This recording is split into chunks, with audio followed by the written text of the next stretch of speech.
প্রতিদিনের চিন্তা ও প্রার্থনা। 25শে অক্টোবর। দিনের প্রধান চিন্তা। আমাদের মনকে পবিত্র, সতর্ক এবং ঊর্ধ্বমুখী করিয়া রাখিতে হইবে।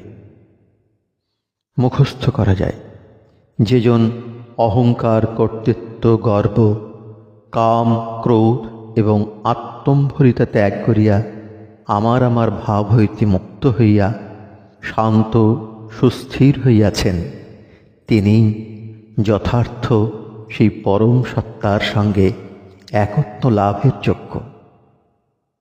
সেজন পরমাত্মার সঙ্গে এক এবং শান্ত চিত্ত হইয়া দুঃখও করেন না, অথবা কামনাময়ও হন না।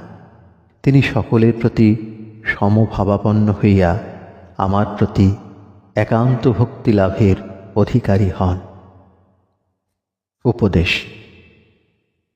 ঘন মেঘ যেমন আকাশকে আচ্ছন্ন করে, তেমনি মানুষ উদ্বিগ্ন হইয়া নিজেকে অন্ধকারে ঢাকিয়া রাখে। আমরা কাহারও প্রতি কখনোই অসন্তুষ্টও হইব না, অথবা উদাসীন হইয়া কাহাকেও অবহেলা করিব না। মানুষের জীবন নিয়মানুযায়ী। ইহা যখন আমরা বুঝিতে পারি, তখন আমরা নিজের প্রতি বা অপরের প্রতি অথবা ভগবানের প্রতি ভ্রুকুটি করিতে পারি না।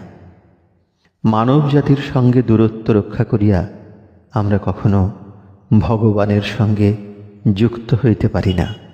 যখন আমরা জীবনের পথে অন্তরায় কি তাহা দেখিতে পাই, তখন আমরা কি করি? তাহাকে দূর করিয়া দিই। আলো আসিলে যেমন অন্ধকার দূরে সরিয়া যায়, তেমনি ঈশ্বরের আবির্ভাব হইলে সকল কলুষতা দূর হয়। প্রার্থনা।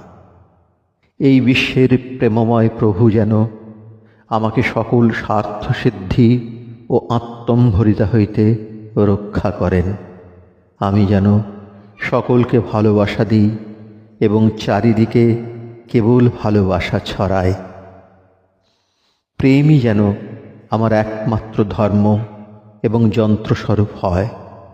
তাঁহার জীবনী শক্তি যেন আমাকে পূর্ণ করিয়া ঔদ্ধত্যের মলিনতা হইতে মুক্ত করে।